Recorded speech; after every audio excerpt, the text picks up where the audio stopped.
Okay, here are the pair of pillars, and they've been reinforced with, yes, popsicle sticks, a couple each side.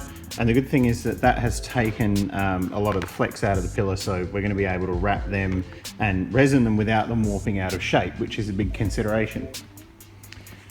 And they're really nice and symmetrical, which is something I'm quite excited about. That laser has definitely helped with that. It doesn't make it foolproof, but it definitely helps.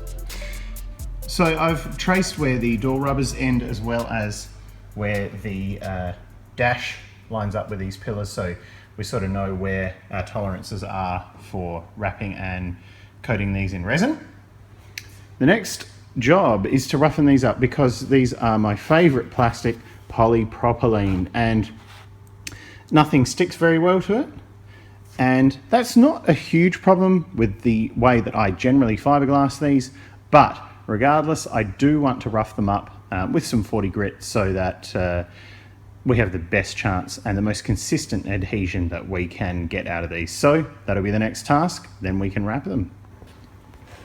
All right, so they are all roughed up. Doesn't actually take very long when it's very soft plastic and using a 40 grit sanding disc, but that certainly gives us a shot at the fiberglass resin sticking fairly well to these pillars. All right, so let's have a chat while I wrap this pillar. First of all, I'm using fleecy, which stretches in every single direction. It's also a pretty neutral color. Sorry, no crazy patterns on this particular one. But yeah, the stretchiness is great because it's not going to deform the pillar, despite needing to pull a fair bit of tension on this for it to work properly. And really, first of all, I'm going to secure the leading edge of the fabric. Once that tension's been pulled on it, it's kind of hard to do that it's kind of hard to pull the fabric tight as you glue it down, so it's better to pull it, hook it onto the pillar and then start attaching it, which is what I'm doing now.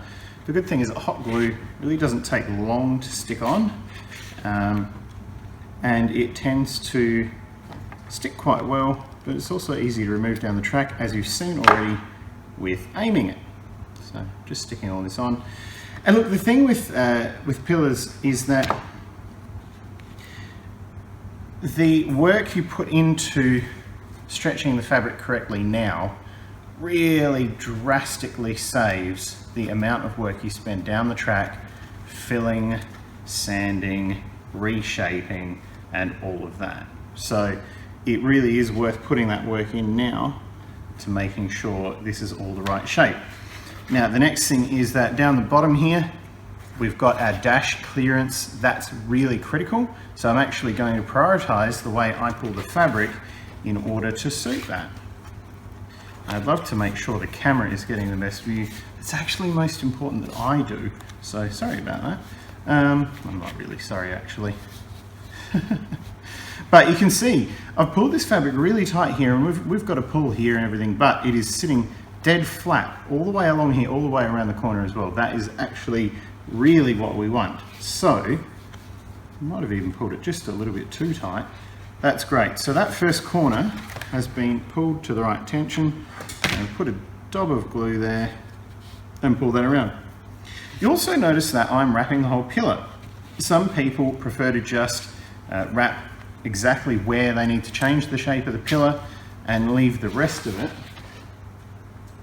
and then blend that join. So there'll be a join along the pillar and you blend that. And I tend to steer clear of that for a few carefully selected reasons. First of all, as I mentioned earlier, these pillars are polypropylene. And it means that stuff doesn't stick very well to them. And the last thing you want to do then is have a join that's relying on adhesion to the polypropylene right in the midsection of your pillar. Because it means that no matter how well you stick it, there's a chance that that might lift down the track, particularly on a hot day, or if the pillar is bending to be removed or reinstalled. And you can see now I've just pulled this second part here around the top. So I've got a good fitting part here and a good fitting part here, and a load of rubbish everywhere else. We'll figure that out. But like I say, some people just glass this bit and then they bog it and they smooth it and everything. That works in a number of different ways. We certainly still do that when the build calls for it, and particularly when you've got a really long pillar. But here's the long and short of it. This pillar is barely 50 centimeters long. It's polypropylene, so it is liable to have trouble with adhesion. So the last thing I want to do is have a join here that might lift or crack or come loose later on down the track, particularly when the car gets hot. And the other thing is that really, why spend the time smoothing a join here to make it look normal when there's so much less work to just put resin on that little bit further? It's really, to me, a no-brainer on a pillar like this at least. So what I'm going to do now, it's really a case of stretching, pulling enough tension on this bit by bit so that we can wrap it around without wrinkles back here. And look, this is a daunting process at the best of times. It really takes experience and patience to do this. And you know, it's probably a part of a, I'll turn it around so you can see better. It's probably a part of a pillar build that takes time, that people don't necessarily realize. But like I say, it saves so much time down the track. You'd be silly not to spend the effort right now gluing this down so that it's nice and smooth. There's a lot less work involved later on. All right, that's a good first spot there. So we've still got a fair bit of wrinkle here. Let's hope that I can pull all of that. We're getting close there. And see, sometimes it does take a little bit of fiddling around, trying to work out what's going to work best, where the fabric is best gathered up to give us the results we're after. So how are we going here? Oh, that's good there. Now if I pull this tight. This also goes to show why it is important to have the pillar pretty well set up in advance in terms of having a reasonable amount of strength, so that, I'm going to pull that off and I'm going to try that again. It's important for the pillar to have a fair bit of strength so you don't pull it out of shape while you're doing all this work. And again, it's simple to make sure it's strong enough. It's a lot harder to come back and rework a warped pillar, because chances are you're probably going to be doing it again at that point. There we go, I've got a stretch that works. So it is really worth making sure the pillar is strong and then making sure it's wrapped well. And it doesn't actually take a whole lot. You know, these pillars were so flimsy when I cut the center section out to fit the pod, but once I glued the pod down in a number of different points, including some popsicle sticks to reinforce it, it triangulated the structure that we had going on there. So we actually had the structure of the pod and the structure of the pillar providing the strength. And that made it stronger than the pillar was originally. So there you go. I've glued 2 spots down here, and that's more or less looked after virtually all of our wrinkle problems along here. The ones that are left are certainly in the realm of tidying up later on. So a couple more little spots to pay attention to. There we go. Cool. And look, I'm not worried about how this looks. Not important, because this all gets trimmed off. All the little glue spots that I'm putting on right now, they get released with methylated spirits, and it all gets cleaned off on the back and looks like a stock pillar again. So it really doesn't matter how it looks back here as long as the fabric is pulled right. Again, that's the magic of these plastics, particularly polypropylene. Stuff doesn't stick very well to it. Sounds like a nightmare, and it is, but when we're doing temporary fixing, we can just use glue because it'll come off again. So that's great.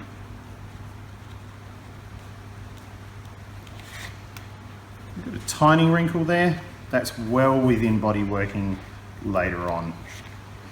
You'll also notice that along the length, this does bulge out a little bit. And in some cases, because the rubber overlaps that and I marked it, in some cases it's important to make sure that's glued down flat, and I usually use CA glue for that. In this case, I've decided that I would rather have that smooth shape, and the rubber pinch weld can actually and the rubber seal can actually transition over that. It's plenty flexible, and it's not going to look out of place. It's going to make this look a bit nicer rather than being so sharply sucked in around there. So that's a compromise I'm happy to live with on this particular one. This dash clearance though, that's critical, and we've got that correct, so that's really good. You'll also notice I've wrapped these pegs in tape. These are critical for locking into the dashboard, and it makes no sense to get resin all over them and have to clean them up later. So that's why I've wrapped them.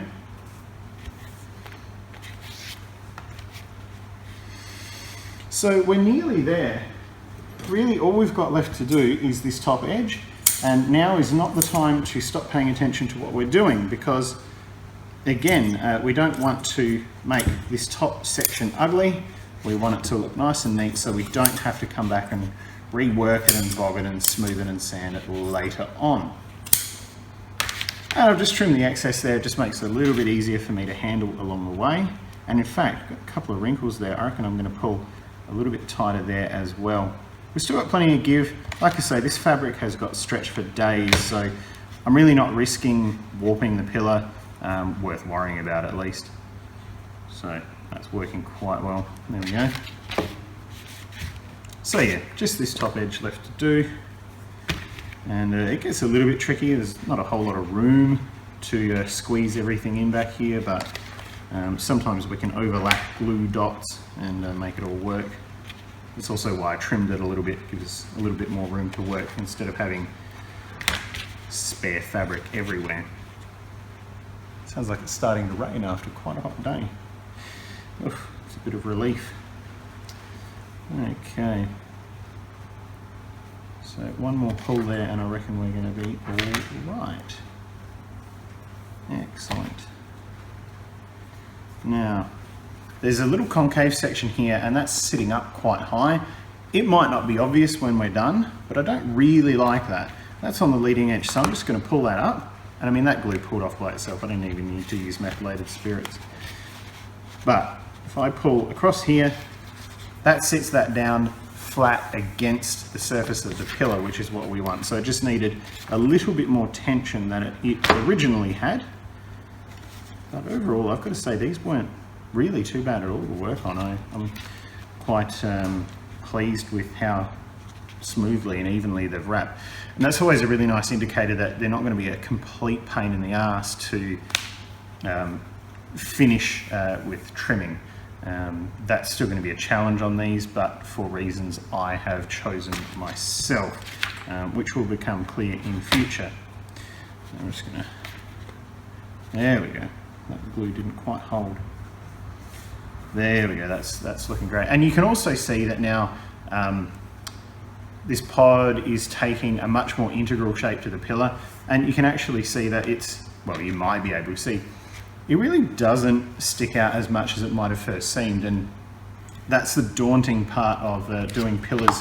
You've got to have a bit of persistence to come up with an outcome which, you know, might not look how you want it at first, but you've got to see through to the finished product, and I'm really happy with that so far. I really like how that's looking.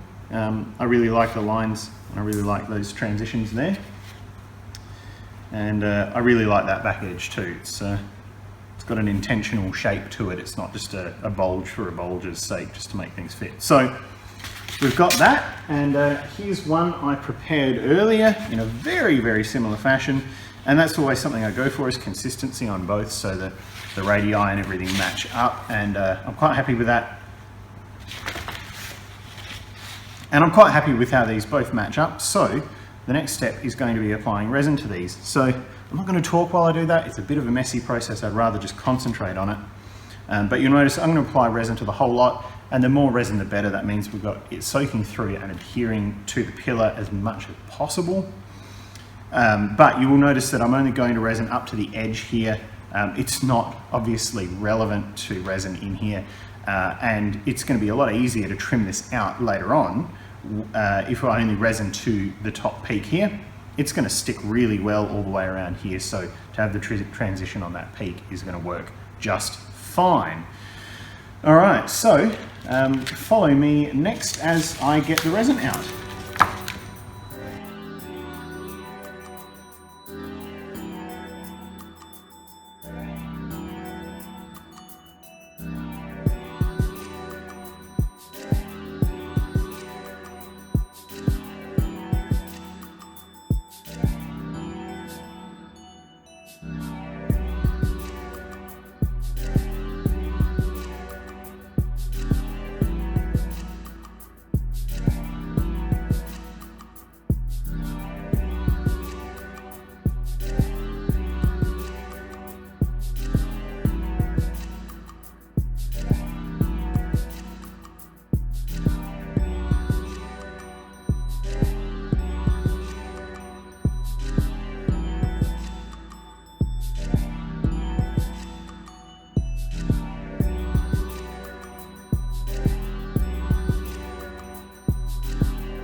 All right, so here are the pillars with the resin set.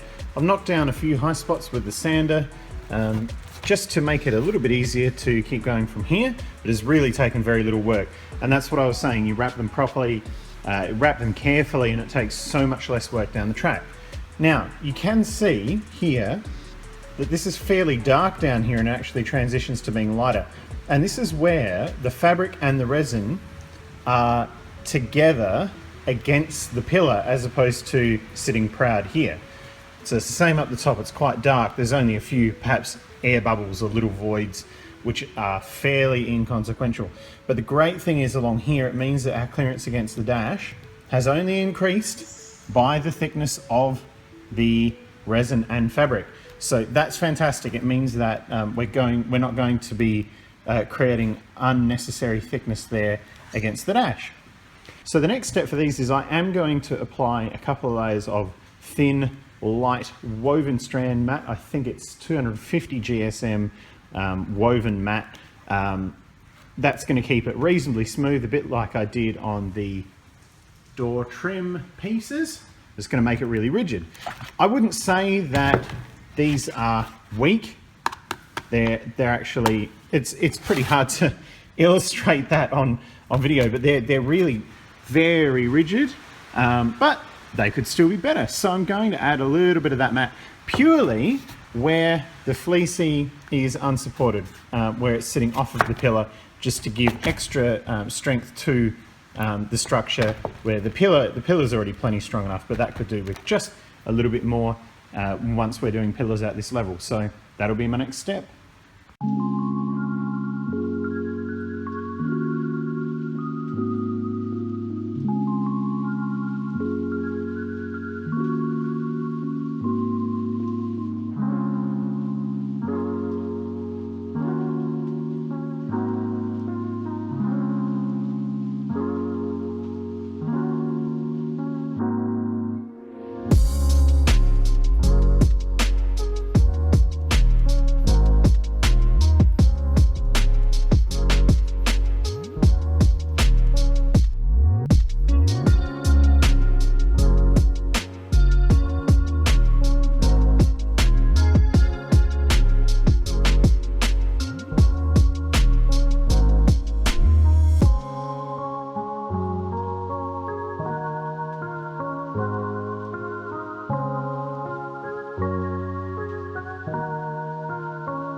Okay, there they are. They are wrapped in matte. Now, I haven't done this edge here, and that's because that's already thick acrylic, and it just didn't make sense to add thickness there and sand it back off again. But it's very, very thin matte. It's hard to see, but once that's got resin on it, that's going to be an easy transition to look after. And it's amazing how much strength that this lends to it. I've got 2 layers on both, and they are interleaved, so they don't follow the same weave. They actually offset, so that makes it even stronger. And although it looks a little bit crazy, it's actually quite smooth because that spray adhesive has stuck it right to the pillar form that is already there. And like I say, it is actually very thin, very workable woven matting. So this is going to give us a lot of strength without much extra finishing work and without much added bulk. So that's going to get resined, and then we will be ready to start cleaning these up, trimming them back to their final form. So it's pretty exciting, but for now, let's do some actual fiberglassing.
Here's our pillar as it's come off from fiberglass. What I'm going to do now is trim all of the excess fabric off, a bit like I've done on this one here. Then we can start to sand these back, get them a little bit smoother, and also cut out the remaining plastic inside here. Time to get itchy, time to get dusty, get these smoothed up a little bit.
Adam's been sanding these, and they are looking really good.